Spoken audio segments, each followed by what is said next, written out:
How are you all doing? Ralfy here, Ralfy Customs.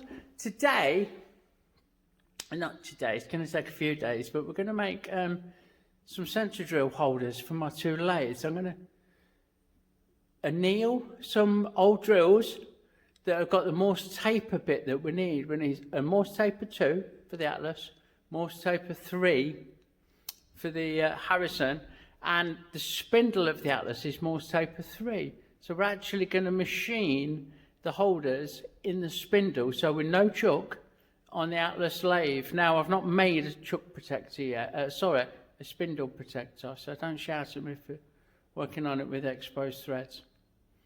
Anyway, interesting stuff. So we're going to soften 2 old drill bits, Morse taper 2, as I said, Morse taper 3.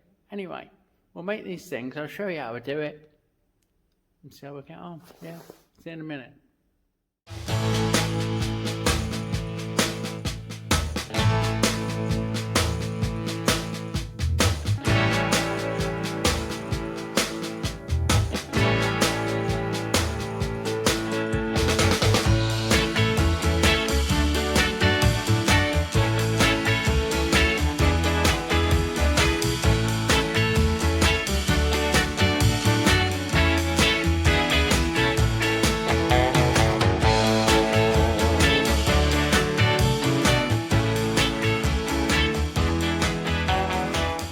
So here's the Morse taper 3.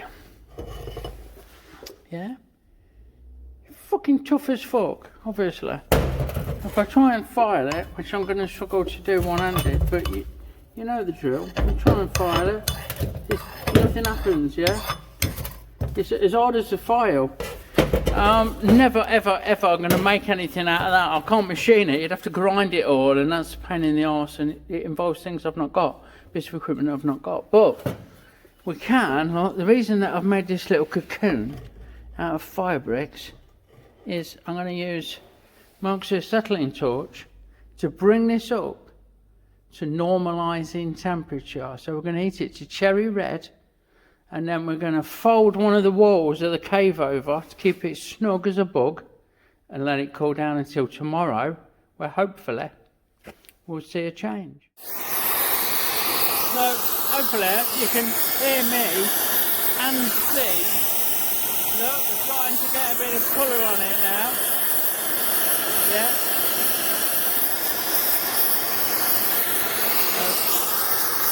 So we've got a big, what they used to call up, they might still do, we've got a big nozzle in here. I've got it set to a non-oxidising flame, which means that I'm a little shy on the oxygen.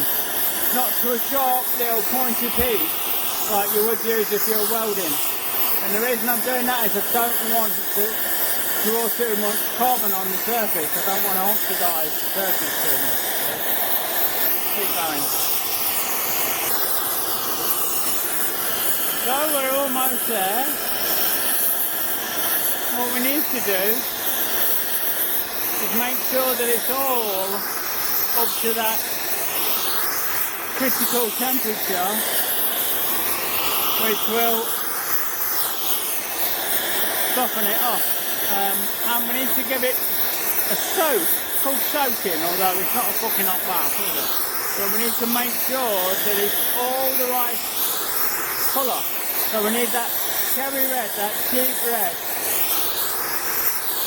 all on the shank, and all up the bit a little bit, yeah, so there we go, and we're going to let that stay at that temperature now for a few minutes. One of the best ways to tell is that it actually stops being magnetic. When it reaches that critical temperature, it drops, there's not enough iron in it, basically, to be magnetic. The iron's been changed. So I'm going to test it with a magnet. Bear with. So I've pulled it out quick. So we're going to try it on this magnet, and there's absolutely no attraction there at all. Pop it back in. And I'm going to cover it over Hopefully that'll work. Okay. I'm going to leave it now. Turn the torch off. Yeah, boom. We're going to leave it now. Cool enough until tomorrow. And here's the Morse taper 2 drill bit. Given the same treatment, you can see a bit of, there you go, focus up. You see a bit of scale forming already on the glowing surface as the carbon's drawn out. We'll leave that to cool down, and we'll go and take a look at the one that I did before. So it's much later on. It's the next day. This was hot for hours and hours. I can't focus on it. Hold on, bear with. There you go. Look at the scale that's formed, and these marks on the tang. Look. Again, if the camera will focus, they almost look like it's started to delaminate here or something. But it's not. It's just damage that it's occurred. But I can confirm that it is now soft enough to file, which I'm tempted to clean that up. Which means that we can work on it. What I need to do is cut it off here. I'm going to use a bandsaw. It's too big for me to do by hand. But before I do that, I need to take it over to the milling machine, and we're going to mill a little fuck off.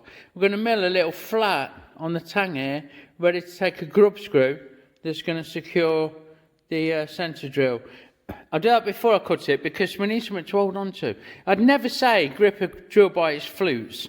You know, but it's no longer a drill. It's just a drill-shaped piece of tool steel that's not particularly hard, it says. And then when I come to machine it, we'll see how not particularly hard it is, eh? But we'll do that. We'll go over to the mill. We'll mill that flat. I'm really struggling to focus. And we'll go from there, yeah? So we've got it mounted in the chuck. No need for parallels or any fancy jiggery pokery. We're just grabbing hold of it. And if anything, the flutes kind of help get a grip. I was a bit worried about how it'd mount, but it seems okay. So anyway, I'm just going to touch on, and none of this is crucial. None of the measurements here are exacting, but we can touch on, which is about there, and then back off, and I'm going to wind down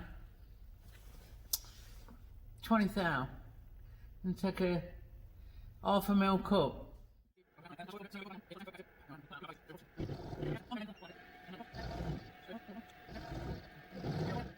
So there we've gone. We've made a little flat. I've made it a little bit deeper in the middle. I'm going to now chop that off on a cut-off saw and get it mounted in the lathe. Turn that off, because we're done.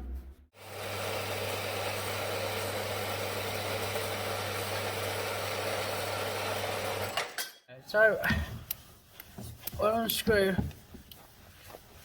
the old vise. Yes, I should have a board on. Yes, I have got one.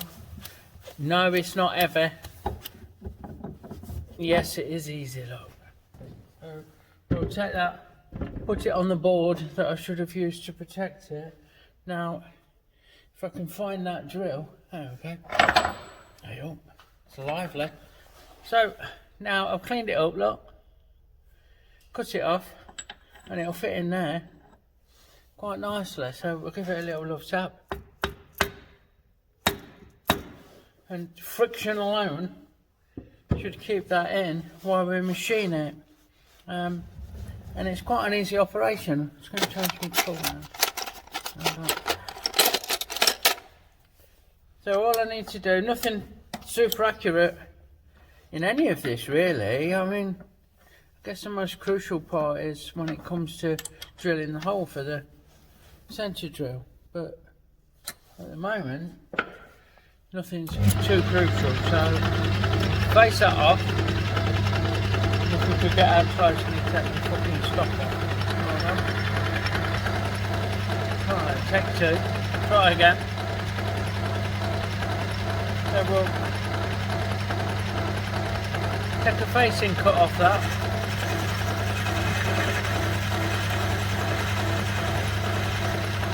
Nice and gently. I need to rub.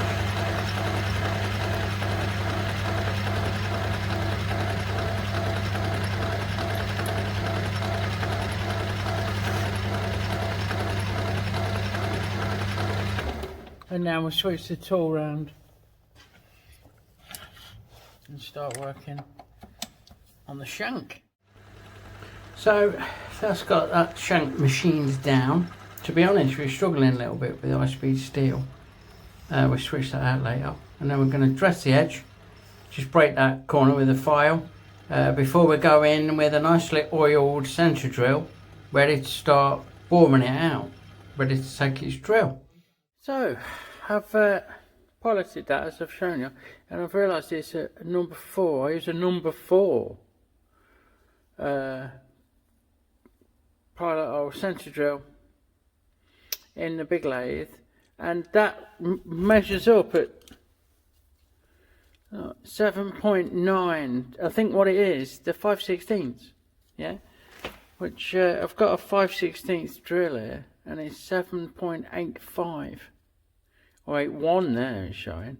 So I'm going to drill it with this, and hopefully it'll be a nice snug inny outy fit. We'll see, eh? So we're just finishing off. I made a little mark on the drill bit with a white marker just to show the depth. Like I say, nothing on these is over accurate, it's just making them to suit. So I know that the air is about halfway up or down, if you like, on the centre drill that I'm using. So let's get this back tailstop out of the way. And fingers crossed, this will go in there. If not, no, see, it's too tight. That doesn't go in there. So I don't have a ream that size.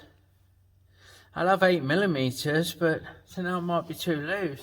I think the solution is going to be to actually use the drill bit. You know, take it a little step at a time. I think it might be a bit loose though. I'm going to run it in. I don't think I've got any choice. I'm going to run this in. Now I've cleared the way, if you like, because they're not made for drilling deep holes. Even half their own depth is a bit of a push. You can only fill the flute so much. So we'll run that in and use it almost like a ream, I guess. See how that goes, yeah? So here goes. A little bit of oil. I might actually try just moving you around like you're a person. Move the camera around, hold on to your hats. Don't scream if you want to go faster. So we'll see if that's a better shot. I'm just going to ease that in. See the first bit where we initially drilled it with the centre drill. No, nothing. Now we're into the... There's nothing. It's taking off the slightest little wisp. So that's good. We can keep on. Whoa. Just grabbed it then. Just nip that up. Again.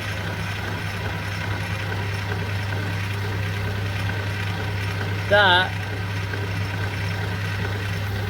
should be absolutely bob on. It's you know, you're not going to get a better fit than the thing itself. In engineering terms, you tend to drill smaller and get splinters in your fingers, daft bastard, and ream out to size. But as I said, I don't have reams that size, so that's fucking tight. It's not overly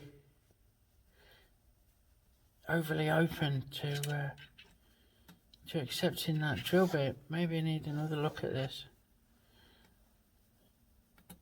See, it'll go, but I'm not prepared to cut myself on the drill bit to try and pull it out and push it in anymore. Let's have another look.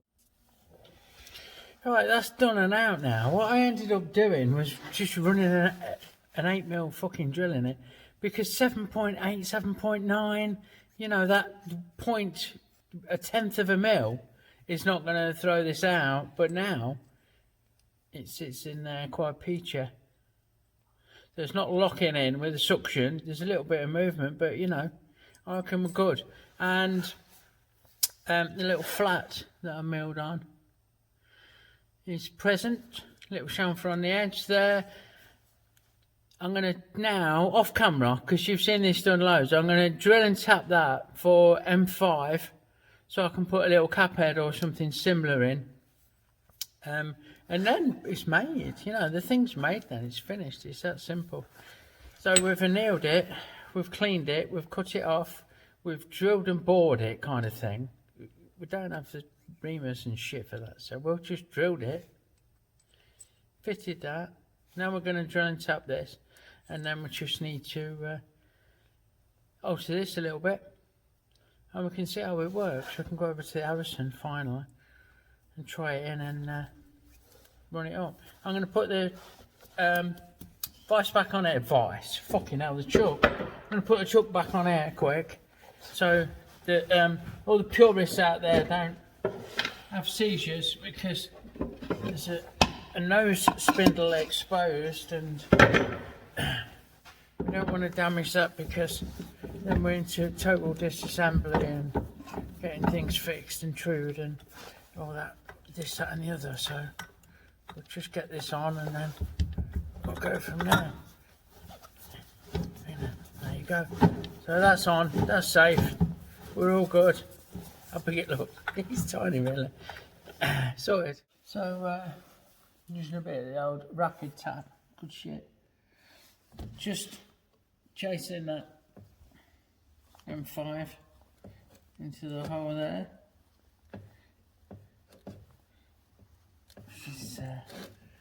Although I've been able to machine this taper, it's certainly not soft. You know, it's quite tough. So we'll get that all done. And then I'm going to run, so I knew I'd get one in. I'm going to run a ream up it, M8 ream, just to clear off the burrs from where I've threaded into that. I'll just nip that up. Look. So we'll loop that and ream that, and it's just a screw in and screw out. It's put it in, turn it a few times, pull it out. There's nothing to it really. And then this is finished, so that's all right. As I say, I'm going to run a ream in and just finish this off. Like. Knock that off. I don't know if the camera will pick it up, but I've actually counted this 6mm. Just down a little bit, because look how thick it is, you know. We only need a nut's worth of thread. Nuts are a set of thickness for a reason, and that's good enough. That's that much thread, a nut's worth of thread is as strong as that thread needs to be, if that makes sense. So, so we'll use our rapid tap again, I guess. Yeah, a little bit of rapid tap. And we just want to remove those burrs. So we're in, all the way down. And remember, with the ring, we don't back off, we only turn one way. And out it comes. So that, although quite oily, is now finished. I'll sort out a little grub screw or a little cap head. There's a locker. I might have to trim it down, might not. And then we'll go from there. So you join me at the grinder, the old bench grinder. The reason being, look, we've done that, we've finished that. We've cut a little cap head, nice little stainless cap head, fits in there lovely, and that'll lock off against this. But what we need to do, before we fit the centre drill in any of these holders, this one or the smaller one we're going to make, is we need to grind a little flat for this screw to touch on. And there's loads of ways of doing it. Do it in the vise with an hand grinder, with a handheld grinder. I'm just going to touch it on my stone, so it's a bit loud. Don't forget these are high-speed steel, so you won't get it too hot. You won't damage its temper, make it fragile by warming it up on the grinder. You know, your skin's far more sensitive to heat than this is. I'm just going to run it just on the edge of the stone, and just give myself a nice little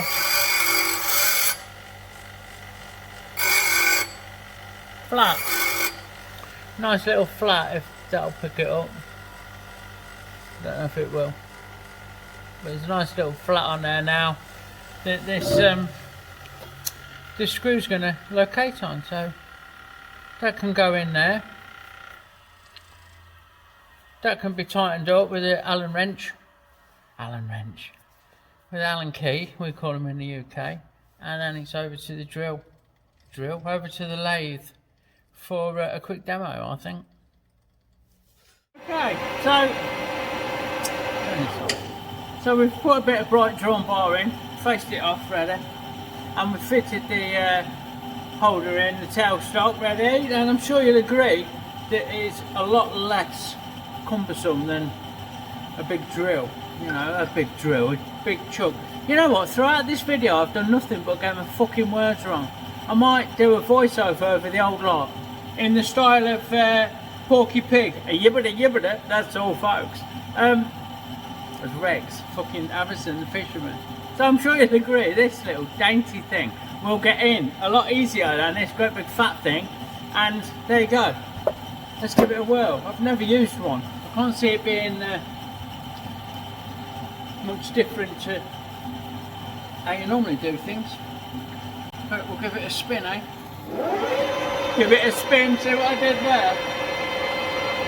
A little bit of oil. A bit of wind in. Touch off. Nice and steady. And it's a good one, look. Job's a good one. No wrong with that. We'll take it, back it off, take it up, halfway up that taper, and there is your sensor drilled. Thank you. So there you have it.